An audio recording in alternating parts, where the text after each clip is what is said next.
مجھے سیاہپوش لڑکی نے جب ایتھنزا کے ایئرپورٹ پر لان میں پہنچایا تھا، اس وقت سپہر ہو چکی تھی۔ اتنے میں ایک نہایت حسین و جمیل خوبصورت لڑکی بڑے قیمتی لباس میں ملبوس لاؤنج میں داخل ہوئی۔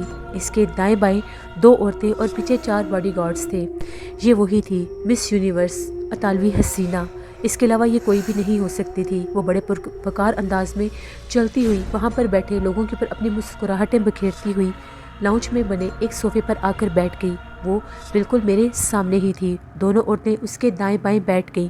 ان میں سے ایک عورت نے اپنے ہاتھ میں میک اپ باکس اٹھا رکھا تھا، جبکہ اس کے چاروں باڈی گارڈز اس کے پیچھے جا کر کھڑے ہو گئے۔ وہ اس وقت مسلح نہیں تھے، کیونکہ ایئرپورٹ پر اور ایئر فلائٹ میں اسلحہ لے جانے پر پابندی ہوتی ہے۔ لاؤنج کے اسپیکر پر یونانی زبان میں اعلان کیا گیا، ایتھنزا ایئرپورٹ کا عملہ مس یونیورس جیولانی کو خوش آمدید کہتا ہے۔ وہاں بیٹھے ہوئے لوگوں نے تالیاں بجا کر ان کا خیر مقدم کیا۔ میری نگاہیں اطالوی حسینہ پر جمی ہوئی تھیں۔ وہ مجھے دیکھ کر نوٹس کرنے لگی۔ صوفوں کے دوسرے سیکشن پر بیٹھی ہوئی تھی۔ اس کا رخ میری طرف ہی تھا۔ اس وقت وہ تھوڑے تھوڑے وقفے کے بعد مجھے دیکھ لیا کرتی تھی۔ یہ اسی طلسم کا اثر تھا جو مجھ پر پڑھ کر پھونکا گیا تھا۔ طلسم کے ذریعے مجھے اور بھی زیادہ اس اطالوی حسینہ کے لیے پرکشش بنا دیا گیا تھا۔ وہ نہ چاہتے ہوئے بھی میری طرف متوجہ تھی، اور یہی سب کچھ میرا کام آسان کر رہا تھا۔ اطالوی حسینہ نے ایک گہری انداز میں مجھے اسمائل پاس کی۔ میں نے بھی اسمائل پاس کی۔ تبھی اس نے اپنا منہ دوسری طرف کر لیا۔ اس دوران فلائٹ نمبر 731 کے لینڈ کرنے کا اعلان ہو گیا۔ میں اپنی جگہ سے بیٹھا یہی سوچ رہا تھا کہ اس کو اغوا کرنا میرے لیے کتنا مشکل ہوگا۔ چاہے میرے پاس بہت سی طلسمی طاقتیں موجود ہیں، لیکن یہ اتنا بھی آسان نہیں ہوگا، کیونکہ اس کے ساتھ اس وقت 4 باڈی گارڈز بھی ہیں۔ بے شک ابھی ان کے پاس اسلحہ نہیں ہے، لیکن جیسے یہ پیرس کے ایئرپورٹ سے باہر نکلیں گے تو ان کو اسلحہ مل جائے گا۔ اگر پیرس کے گرینڈ ہوٹل سے رات کے وقت مس اطالوی حسینہ کو اٹھا کر لے جاتے ہوئے یا اس کے گرینڈ ہوٹل کے فلیٹ میں مجھے داخل ہوتے ہوئے ان سیکورٹی گارڈز نے دیکھ لیا تو وہ مجھ پر فائرنگ کر دیں گے۔ میں اپنا پورا جسم، اگر اس کے اوپر فائر مجھے لگ بھی جائیں تو میرے پورے جسم پر اس کا کوئی اثر نہیں ہوگا، لیکن اگر وہ فائر میرے سر میں لگا تو میری وہیں پر موت ہو جائے گی۔ یہی مجھے شیطانی سردار نے خبردار کر کے کہا تھا کہ تمہارے جسم کے کسی حصے پر بھی گولی کا اثر نہیں ہوگا، لیکن تمہیں اپنے سر کی حفاظت کرنی ہوگی۔ بس مجھے اسی بات کی فکر تھی۔ تھوڑی دیر بعد اعلان ہوا، فلائٹ 731 کے مسافر جہاز پر تشریف لے جائیں۔ فرسٹ کلاس کے گیٹ سے گزرنے والے مسافر بہت تھوڑے سے تھے۔ میں نے بھی ذرا تیز قدم اٹھا کر مس اطالوی حسینہ کے قریب جانا چاہا تو اس کے اور میرے درمیان اس کے سیکورٹی گارڈز آ گئے۔ اس وقت میں ان سے لڑنا نہیں چاہتا تھا، ہو سکتا ہے میرا مشن خراب ہو جاتا۔ میں فوراً سے پیچھے ہٹ گیا۔ فرسٹ کلاس کے مسافروں کو لے کر آرام دہ ویگن جہاز کے فرسٹ کلاس والے دروازے کی سیڑھی سے چند قدموں کے فاصلے پر رک گئی۔ سب سے پہلے اطالوی حسینہ نیچے اتری۔ ایئر ہوسٹسوں نے تالیاں بجا کر اس کا استقبال کیا۔ میں قطار میں کافی پیچھے تھا۔ فرسٹ کلاس کے مسافر زیادہ سے زیادہ 14 یا 15 ہی تھے۔ فرسٹ کلاس کی نشستیں صوفہ نما ہوتی ہیں اور وہ بہت ہی زیادہ خوبصورت تھی، اور وہاں پر مسافر آمنے سامنے ہی بیٹھتے ہیں۔ اتفاق کی بات یہ ہے کہ وہاں پر بھی اطالوی حسینہ مجھ سے زیادہ دور نہیں تھی، اور وہ بالکل میرے سامنے ہی تھی، تو میں نے سوچا کہ مجھے پہل کر دینی چاہیے۔ میں نے جیب سے اپنا ایئر ٹکٹ اور سنہری قلم لے کر مس یونیورس کے قریب جانا ہی مناسب سمجھا۔ جیسے میں اس کے پاس گیا، میں نے اطالوی زبان میں بڑی شائستگی کے ساتھ اس کا آٹوگراف مانگا۔ قریب سے دیکھنے پر اطالوی حسینہ اور بھی زیادہ حسین لگ رہی تھی۔ اس نے مسکراتے ہوئے ایئر ٹکٹ اور قلم میرے ہاتھ سے لے لیا اور اطالوی زبان میں مجھ سے پوچھنے لگی، کیا تم اٹالین ہو؟ میں نے کہا، ہاں میں اٹالین ہوں، میرا نام لوئس ڈینے ہے اور میں کولمبیا میں تیل کے کنویں کا کام کرتا ہوں۔ مس حسینہ جو اس وقت قیمتی لباس میں ملبوس تھی، اس نے جب میرا قیمتی لباس دیکھا، میری سونے کی گھڑی اور میری سونے کی قلم دیکھی اور میرے لباس پر لگے ہیرے دیکھے تو اس کو میری امیرت کا اندازہ ہو رہا تھا۔ یورپ امریکہ کی عالمی مقابلہ میں حسن میں اول آنے والی لڑکیاں عام طور پر جان بوجھ کر کروڑ پتی لوگوں کو چنتی ہیں تاکہ وہ اپنا بینک بیلنس اور بھی بڑھا سکیں۔ ان کو میڈیا والے لوگوں میں کوئی خاص دلچسپی نہیں ہو سکتی، کیونکہ وہ صرف اور صرف امیر قریب ارب پتی تاجروں کو ہی اپنا نشانہ بناتی ہیں۔ اطالوی حسینہ نے میرے ٹکٹ پر اپنا آٹوگراف دے کر کہا، آپ پیرس جا رہے ہیں؟ میں نے کہا، ہاں میں پیرس جا رہا ہوں، یہاں پر مجھے کچھ کاروباری مصروفیات ہیں۔ حسینہ نے مسکرا کر کہا، میں گرینڈ ہوٹل میں ہوں، مجھے آپ کے فون کا انتظار رہے گا، مجھے فون ضرور کیجیے گا۔ میں بھی یہی چاہتا تھا، اب میرا کام بہت زیادہ آسان ہونے والا تھا۔ میں نے بڑی خوشی سے کہا جی ضرور، مجھے بہت خوشی ہوگی، اور میں آ کر اپنی سیٹ پر بیٹھ گیا۔ جہاز ایتھنزا کے ایئرپورٹ سے ٹیک آف کر گیا تھا۔ تھوڑی ہی دور جانے کے بعد ابھی جہاز پوری طرح سے سیدھا ہو کر اپنی رفتار پکڑ ہی رہا تھا۔ یہ پیرس کی طرف روانہ تھا۔ ایئر ہوسٹس مسافروں کو دیکھ رہی تھی اور ان کی دیکھ بھال کر رہی تھی۔ مسافروں کو مختلف قسم کے کھانے اور مشروبات دیے جا رہے تھے۔ فرسٹ کلاس کے مسافروں کو کچھ زیادہ ہی آؤ بھگت ملتی ہے۔ اس دوران میرا اور حسینہ عالم مس جیولانی کا آپس میں مسکراہٹوں کا تبادلہ جاری تھا اور جہاز اپنے معمول کے مطابق پرواز پکڑ چکا تھا۔ ابھی پرواز کو 15-20 منٹ ہی گزرے تھے۔ اکانومی کلاس میں کچھ آوازیں سنائی دیں، پھر کوئی تیز تیز قدموں سے فرسٹ کلاس کی طرف بڑھا۔ ایک دم سے پردہ ہٹا تو ایک نوجوان نے پستول مسافروں پر تان کر کہا، ہم مسافروں سے کوئی بھی کام نہیں لیں گے، نہ ہی ہمیں مسافروں سے کوئی کام ہے۔ ہم نے اس جہاز کو ہائی جیک کر لیا ہے، اب جہاز ہماری بتائی ہوئی جگہ پر ہی جائے گا۔ اس کے پیچھے سے 2 کمانڈر ٹائپ نوجوان تیزی سے نکل کر کاک پیٹ کی طرف بڑھے۔ جہاز کے کاک پیٹ کا دروازہ اندر سے لاک ہوا تھا۔ دونوں نوجوانوں کے ہاتھوں میں برین گنز تھیں اور وہ برین گنوں کا رخ مسافروں کی طرف کر کے دروازے کی دونوں جانب جا کر کھڑے ہو گئے اور پستول والے ساتھی کو اشارہ کیا کہ وہ آ کر کاک پیٹ کے دروازے کو کھولے۔ اس نے دروازے کے تالے والی جگہ پر پہنچ کر سوراخ کے اوپر فائر کر دیا۔ دھماکہ ہوا اور دروازہ کھل گیا۔ برین گنوں والے دونوں نوجوانوں کا کاک پیٹ میں جانے کا ارادہ تھا۔ وہ فوراً سے اندر گھس گئے۔ انہوں نے جاتے ہی اندر سے کاک پیٹ کا دروازہ بند کر لیا اور جو وہاں پر موجود عملہ تھا، جن میں وہ پائلٹ تھے، ان کو اپنی گرفت میں لے لیا۔ ان پر قبضہ کر کے یہ کہنے لگے کہ اب جہاز وہی جائے گا جہاں پر ہم جاتے ہیں۔ وہاں سے ایک باڈی گارڈ نے حرکت کی تو فوراً سے ایک ہائی جیکر نے اس کی کنپٹی پر آ کر برین گن رکھ دی اور یہ کہا کہ واپس چلے جاؤ، خبردار اگر دوبارہ تم نے ادھر آنے کی کوئی حرکت کی، اسی وقت تمہارا سر میں اس گولی سے اڑا دوں گا۔ اطالوی حسینہ ڈری ہوئی نظروں کے ساتھ میری طرف دیکھنے لگی۔ تبھی میں نے اسے اشارہ کیا اور یہ کہا کہ گھبرانے کی ضرورت نہیں ہے۔ فوراً سے گارڈ اپنی جگہ پر واپس آ کر کھڑا ہو گیا۔ باڈی گارڈ نے اس کے بعد کوئی حرکت نہیں کی کیونکہ وہ نہ ہتھے تھے، کچھ بھی ہو سکتا تھا۔ ان کے پاس اسلحہ ہوتا تو صورتحال ایسی نہ ہوتی اور فائرنگ کا خطرہ مول نہیں لے سکتے تھے۔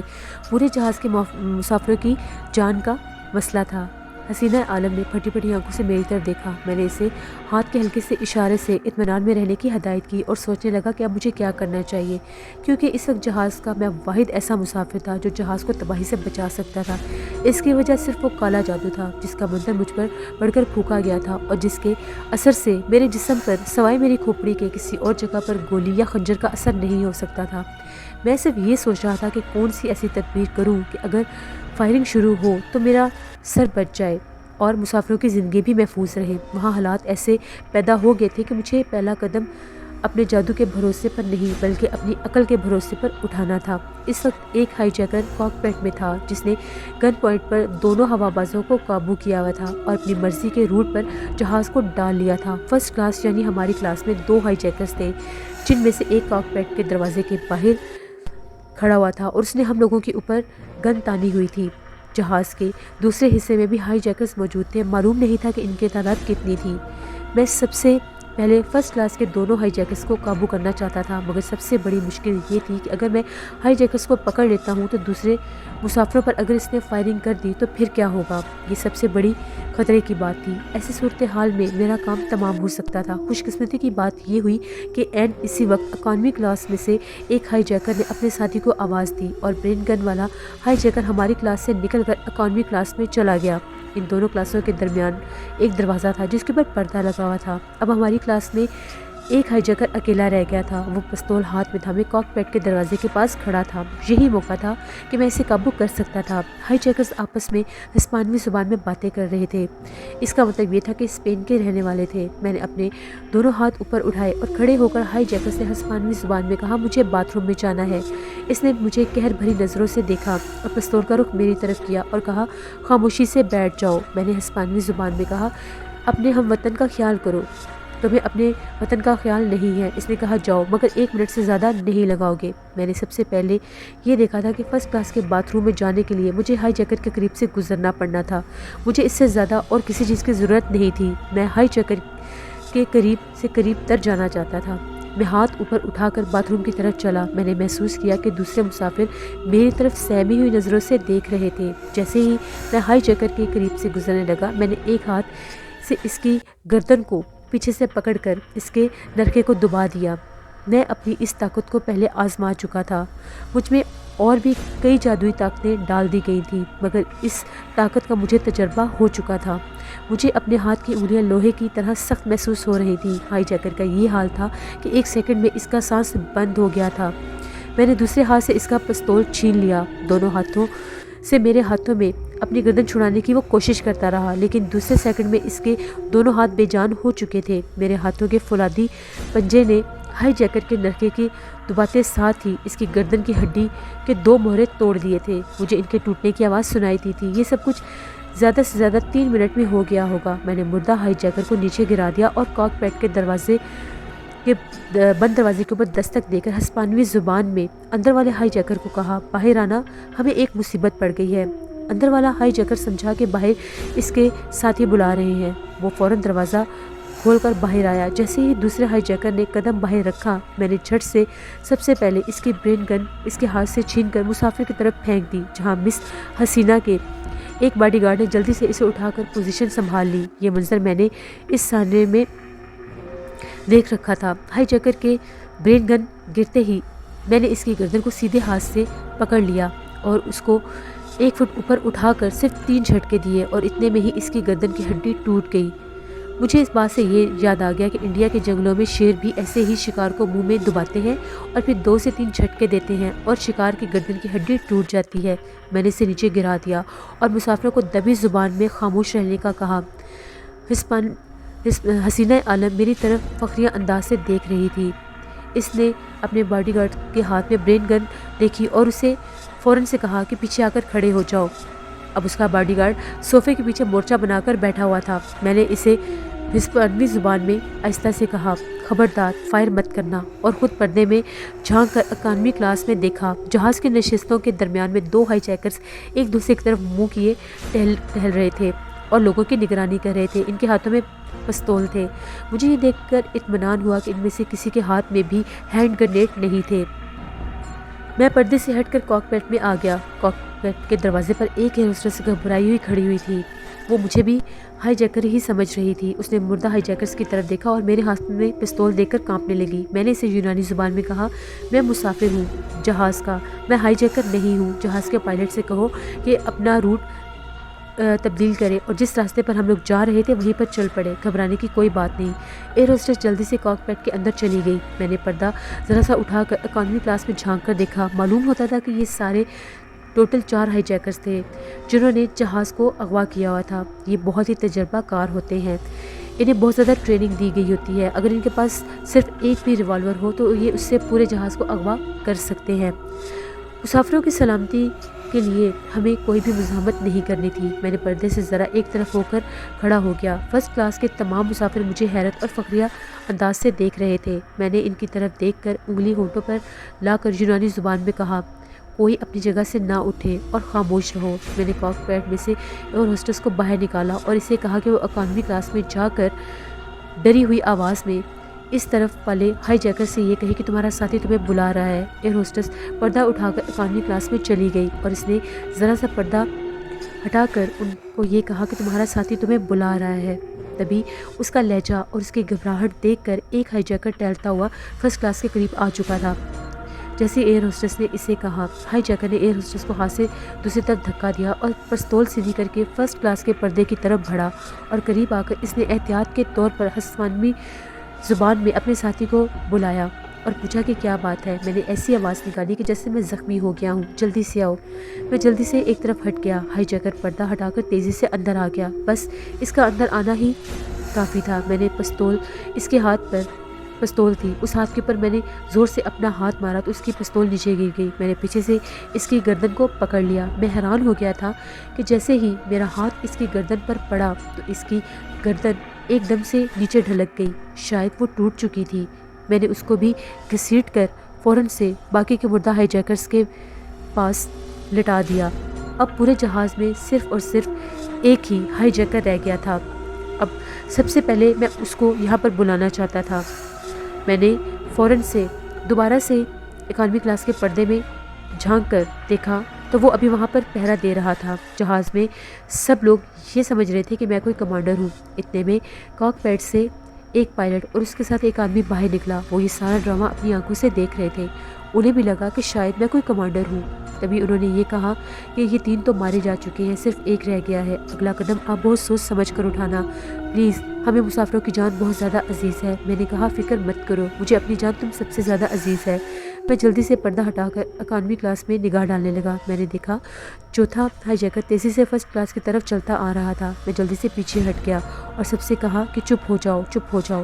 مجھے یہی فکر لگا ہوا تھا کہ کہیں ہائی جیکر آتے ساتھ ہی وہاں پر فائرنگ نہ شروع کر دے، جہاز میں کوئی دھماکہ نہ ہو جائے، اور اگر اس کا ایک حصہ اڑ گیا تو ہوا کا بہاؤ اتنا تیز ہوتا ہے کہ کوئی بھی نہیں بچ سکے گا۔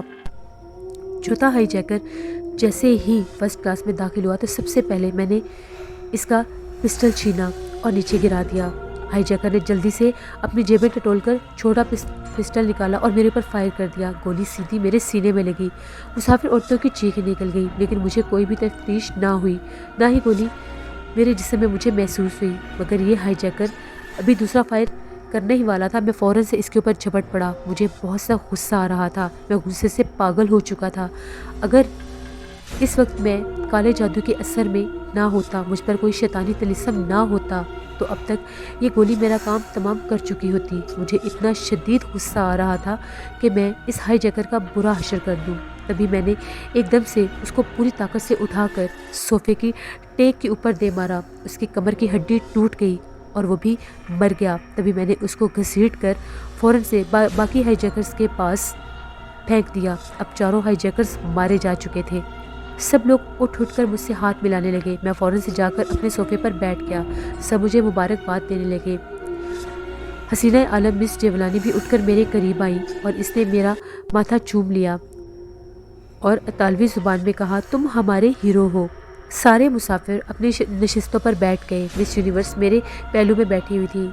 پائلٹ ایئر ہوسٹس نے سارے مسافروں کو خبر گیری کر دی کہ ہم لوگوں کے لیے خوشخبری ہے، ہم نے ہائی جیکرز کے اوپر قابو پا لیا ہے۔ پائلٹ اور اس کا ساتھی کاک پیٹ میں واپس چلے گئے۔ اس کے فوراً بعد جہاز اور اسپیکر میں پائلٹ کی آواز گونجی، اب آپ کو پریشان ہونے کی ضرورت نہیں ہے۔ جہاز میں ایک ناخوشگوار صورتحال پیدا ہو گئی تھی، مگر اب سب کچھ ہم نے قابو میں کر لیا ہے اور ہماری پرواز معمول کے مطابق پیرس کی طرف روانہ ہے۔ جہاز میں مسافروں کی خوشی کے نعرے گونجنے لگے۔ ہمیں فرسٹ کلاس میں ان نعروں کی آوازیں سنائی دے رہی تھیں۔ جہاز کے عملے کے آدمی اس وقت 4 ہائی جیکرز کی لاشوں کو گھسیٹ کر فرسٹ کلاس میں اٹھا کر لے جا رہے تھے۔ تھوڑی دیر کے بعد جہاز کی فضا بالکل معمول کے مطابق ہو گئی اور خاموشی چھا گئی۔ صرف جہاز کے انجنوں کی دھیمی دھیمی آواز گونج رہی تھی۔ اطالوی حسینہ مس جیولانی مجھے بڑی مہربان نظروں سے دیکھ رہی تھی۔ اس نے سگریٹ ہولڈر میں سے ایک سگریٹ نکالا اور جلدی سے اس نے سگریٹ سلگا کر مجھے دیا اور میں نے اطالوی زبان میں اس کا شکریہ ادا کیا۔ وہ حیران ہو رہی تھی کہ مجھ میں اتنی طاقت کیسے آ سکتی ہے۔ پھر اس نے مجھ سے پوچھا کہ کیا تم کوئی کمانڈر ہو؟ تو میں نے اسے یہ کہا کہ ہاں، میں پہلے ایک فوجی کمانڈر تھا، میں فورس میں تھا، اسی لیے مجھے یہ ساری ٹریننگ تھی۔ وہ مجھ سے اور بھی زیادہ متاثر ہو گئی۔ اس کے سارے گارڈ صوفے کے پیچھے کھڑے تھے اور وہ بھی متاثر کن نظروں سے میری طرف دیکھ رہے تھے۔ میں نے فوراً سے ہائی جیکرز کا سارا اسلحہ ہوائی جہاز کے عملے کو دے دیا، ان کے پاس جمع کروا دیا۔ شام ہو چکی تھی۔ پیرس کی روشنیاں ستاروں کی طرح جہاز کے نیچے جھل ملا رہی تھی۔ جب ہمارا جہاز پیرس کے ایئرپورٹ پر لینڈ کیا گیا، جہاز کے پائلٹ نے تمام صورتحال پیرس کی پولیس کو وائرس پر آگاہ کر دی تھی۔ چنانچہ ایئرپورٹ پر پولیس اور بہت سی فورسز اور کمانڈرز موجود تھے۔ ان کے ساتھ ایئرپورٹ پر بہت سے میڈیا والے لوگ بھی موجود تھے جو کہ حسینہ عالم کے استقبال میں وہاں پر کھڑے ہوئے تھے۔ ان کے ساتھ بہت سے فوٹوگرافر بھی تھے۔ جیسے ہی ہم لوگ وہاں سے نیچے اترے تو ان لوگوں نے ہمارے فوٹوز لینے شروع کر دیے۔ مس جیولانی گرینڈ ہوٹل میں جانے لگی اور اس نے مجھے یہ کہا کہ آپ بھی وہاں پر آ جائیں۔ میں نے اسے یہ کہا کہ میں آپ کو فری ہو کر فون کروں گا، کیونکہ میں کسی بھی جھنجٹ میں نہیں پڑنا چاہتا تھا، نہ ہی میں وہاں پر جا کر ڈنر کرنا چاہتا تھا اور نہ ہی وہاں کے رش میں اور شور اور ہنگامے میں اپنا ٹائم برباد کرنا چاہتا تھا۔ میں نے اطالوی حسینہ سے یہ کہا کہ میں جیسے ہی فری ہوں گا میں آپ کو فون کر لوں گا۔ وہ خوشی خوشی چلی گئی۔ وہاں پر ہوٹل کے وہاں پر ایک طرف بہت بڑی بڑی گاڑیاں لگی ہوئی تھیں